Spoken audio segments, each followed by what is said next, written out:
Hello viewers, welcome to our channel. నేను మీ చరణ్ పరిమి.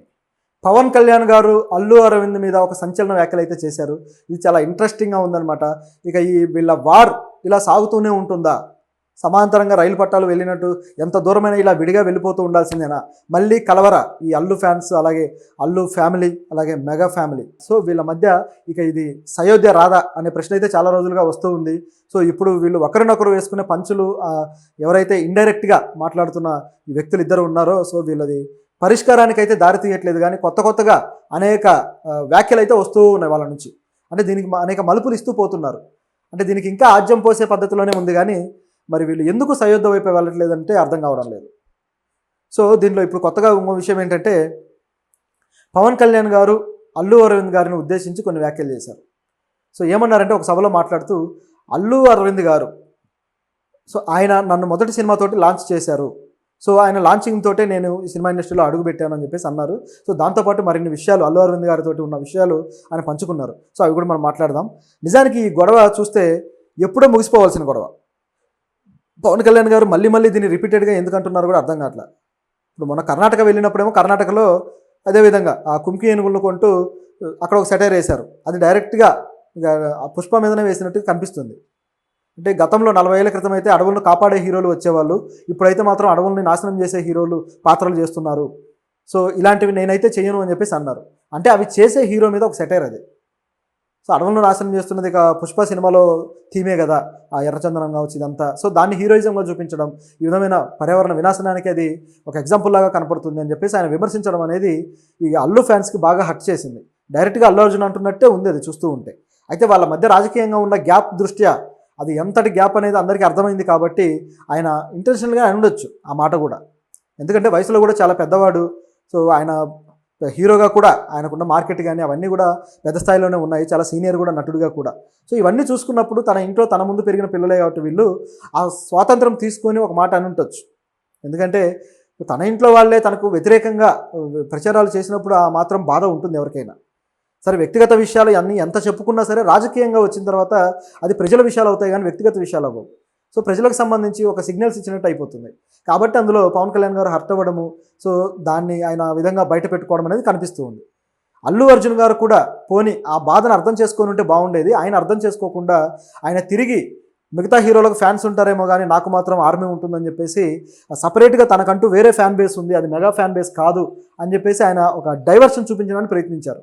మారుతినగర్ సుబ్రహ్మణ్యం అనే cinema pre release ఈవెంట్లో మాట్లాడుతూ ఆయన ఈ విధంగా అన్నాడు, ఆర్మీ అనేది సరదాగా పెట్టుకుంటారు ఎవరైనా ఫ్యాన్స్, ఇట్లా అల్లు ఆర్మీ అనో లేకపోతే ఆరెంజ్ ఆర్మీ. మన క్రికెట్ ఐపీఎల్ టీంకి, హైదరాబాద్ టీంకి ఉండేది ఆరెంజ్ ఆర్మీ అని ఉంటుంది. అది సరదాగా దానికి ఇచ్చే ఒక నామాంతరం, దాని అతిశయోక్తి అలంకారం అంటాం దాని అలంకారాల్లో. సో ఆ విధంగా పెట్టుకుంటారు తప్పితే ఫ్యాన్స్ ఆ విధంగా అనుకోవడం తప్పులేదు. కానీ హీరో తనకు తానే తనకున్నది ఆర్మీ అని, దానికి ఆయన ఒక కెప్టెన్ అని లేకపోతే జనరల్ అనో ఫీల్ అయితే ఎట్లా? సో ఇక్కడ చూస్తూ ఉంటే తన ఫ్యాన్స్ని ఆయనే కావాలని కాస్త రెచ్చగొడుతున్నారేమో అన్నట్టుగా ఉంది వాతావరణం. నాకు సపరేట్ ఫ్యాన్స్ ఉన్నారు, మెగా ఫ్యాన్స్ వేరన్నట్టుగా క్లియర్గా ఇక్కడ డైవర్షన్ తీసుకొచ్చినట్టుగా తెలుస్తూ ఉంది. సో ఈ ఫ్యాన్స్ తిరిగి వాళ్ళ పవన్ కళ్యాణ్ గారి మీద కానీ ఆయన ఫ్యాన్స్ మీద కానీ కౌంటర్లు వేయడానికి సోషల్ మీడియాలో రెడీ అయిపోయారు ఆల్రెడీ. సో ఇది ఈ విధంగా జరుగుతూ వస్తుంది. అంటే రాజకీయపరమైన అభిప్రాయాల విషయంలో మనకి ఎటువంటి భిన్నాభిప్రాయాలైనా ఉండొచ్చు. ఒకే ఇంట్లో అందరూ ఒకే వ్యక్తికి ఓటేయరు, వాళ్ళకి నచ్చిన వాళ్ళకి వేస్తారు. సో వాళ్ళకంటూ క్యాలిక్యులేషన్ ఉంటుంది. మనకి ఎవరు సరైన నాయకుడు, ఎవరిని ఎంచుకోవాలి, ఏ ప్రభుత్వాన్ని ఎంచుకోవాలి, ఏ సిద్ధాంతాన్ని మనం రెస్పెక్ట్ చేయాలి అని. ఒక మామూలు మధ్యతరగతి ఇంట్లోనే ఈ విధంగా ఉన్నప్పుడు ప్రజల్లో జీవిస్తూ ప్రజల్లో ఉంటూ పైగా వేల కోట్ల రూపాయల, వందల కోట్ల రూపాయల సినిమా బిజినెస్ చేస్తూ ఉన్న వాళ్ళకి ఎవరికి ఓటేస్తే వాళ్ళు తమకు ఉపయోగపడతారు, ఎవరు ప్రజలను చూస్తున్నారు అనేది వీళ్ళకి తెలుస్తూ ఉంటుంది.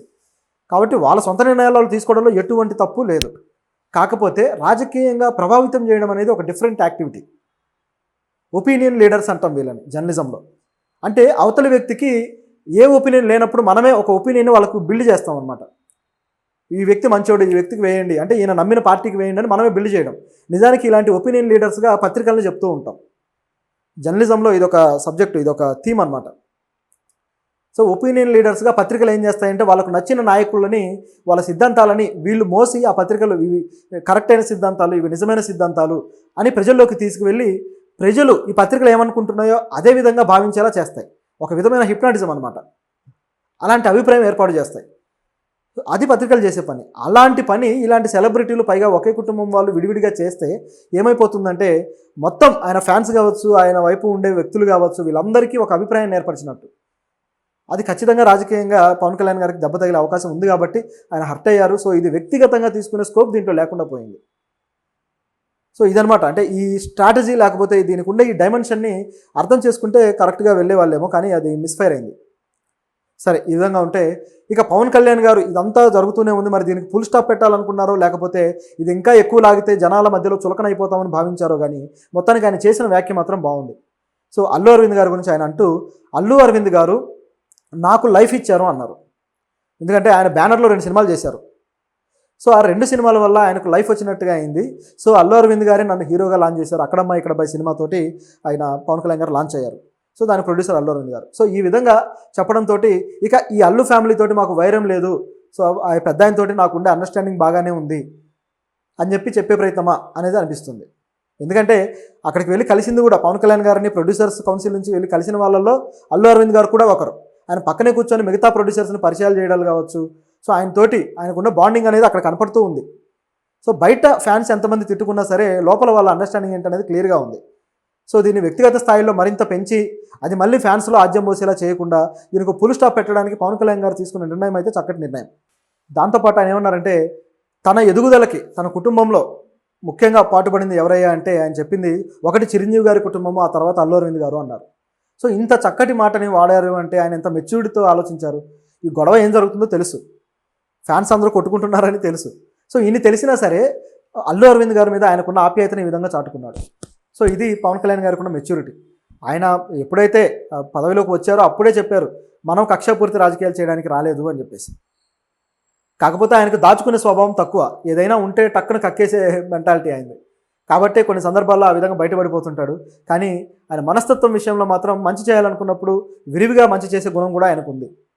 సో ఇది అల్లు అరవింద్ గారితో ఆయనకు ఉండే రిలేషను. సో కుటుంబానికే ఆయన ఒక సపోర్ట్గా నిలబడ్డ సందర్భం అనేక సార్లు నేను చూశారు. ప్రజారాజ్యం సమయంలో కూడా అల్లు అరవింద్ గారు చిరంజీవి గారికి దగ్గర ఉండి ఆయనకు రాజకీయంగా ఆయన అడుగుజాడల్లో ఈయన తోడున్నారు. సో ఎటువంటి నిర్ణయాలు తీసుకోవాలి, ఏం చేయాలనే విషయాల్లో. అయితే కొన్నిసార్లు ఆ విషయాల్లో వివాదాలు కూడా ఆయన ఫేస్ చేశారనుకోండి. అల్లు అరవింద్ గారి నిర్ణయాల వల్లే చిరంజీవి గారు మునిగిపోయారనే వాదన కూడా వచ్చింది. కాకపోతే నిజానికి చిరంజీవి గారు సీరియస్ పొలిటీషియన్ కాకపోవడము, ఆయనకు పొలిటికల్ టాక్టిక్స్ ఆయన ప్లే చేసే వ్యక్తి కాకపోవడము, సో మాటకు మాట అనే స్వభావం లేకపోవడం వల్ల ఆయన రాజకీయాల్లో కొంత వెనకబడి ఉండటము, అలాగే అప్పటి రాజకీయ సమీకరణాలు కూడా కాస్త డిఫరెంట్గా ఉండటం. సో ఇవన్నీ కారణాలు. కానీ పవన్ కళ్యాణ్ గారి స్ట్రాటజీస్ అవి కాదు. సో పవన్ కళ్యాణ్ గారు పార్టీ పెట్టిన తర్వాత అల్లు అరవింద్ గారు ఆయనకు దగ్గర కాలు లేకపోయినా సరే ఆయన నిర్ణయాలు ఏంటనేవి వీళ్ళకి తెలుసు. పైగా ఇంటర్నల్గా వాళ్ళ సలహాలు అవన్నీ అందుకుంటూనే ఉన్నారు పవన్ కళ్యాణ్ గారు. సో ఇది జరుగుతూ ఉంది. సో ఇక మీదటైనా దీనికి ఒక ఫుల్ స్టాప్ పడి ఫ్యాన్స్ కూడా కామ్ అయిపోతే బాగుంటుంది. ఎందుకంటే దీన్ని పెంచుతూ పోతే వాళ్ళు ఏ రోజుకైనా కలుస్తారేమో, కానీ ఫ్యాన్స్ మాత్రం వీళ్ళ టైంని, చాలా వాల్యుబుల్ టైంని వేస్ట్ చేసుకున్నట్టు సోషల్ మీడియాలో. దానికంటే వాళ్ళ సినిమాలు చూసి ఇంకా ఎంకరేజ్ చేయొచ్చు, లేదంటే వాళ్ళు చెప్పే ఆ సోషల్ యాక్టివిటీస్ చూసి ఎంకరేజ్ చేయొచ్చు. అది చేసి ఫర్ సపోజ్ ఇప్పుడు పవన్ కళ్యాణ్ గారు పర్యావరణం గురించి ఎంతో, ఆయన మినిస్టర్గా ఉన్నారు, దాని గురించి ఎంతో ఆందోళన పడుతున్నారు. అనేక స్పీచ్ల్లో సదస్సుల్లో ఆయన తన అభిప్రాయాలు వెల్లడిస్తున్నారు. ఆ విషయంలో మెగా ఫ్యాన్స్, ముఖ్యంగా పవన్ కళ్యాణ్ ఫ్యాన్స్ పార్టిసిపేట్ చేయొచ్చు. సో ఈ విధంగా వెళ్తే ఆ ఫ్యాన్స్కి కూడా ఒక ప్రొడక్టివ్ యాక్టివిటీస్ చేసిన తృప్తి ఉంటుంది. సోషల్ మీడియాలోకి వచ్చేసి ఆ మాట ఈ మాట అనుకోవడం అంతా సొల్లు కబుర్ల పంచాయతీ అనమాట. ఇది ఏ టైంపాస్ కాక ఊరికే ఇలాంటి ప్రోగ్రాం పెట్టుకుంటారు. నిజానికి వాళ్ళందరికీ బాగానే ఉంటుంది, వాళ్ళ అనుబంధాలన్నీ చక్కగానే ఉన్నాయి. మనమే ఇలా మిస్అండర్స్టాండింగ్ చేసుకొని మన టైంని వేస్ట్ చేసుకోకుండా వాళ్ళ సినిమాలు చూసి ఆదరిద్దాం. అలాగే ఇలాంటి విద్వేషపూరితమైన అభిప్రాయాలు మాత్రం పక్కన పెడదాం.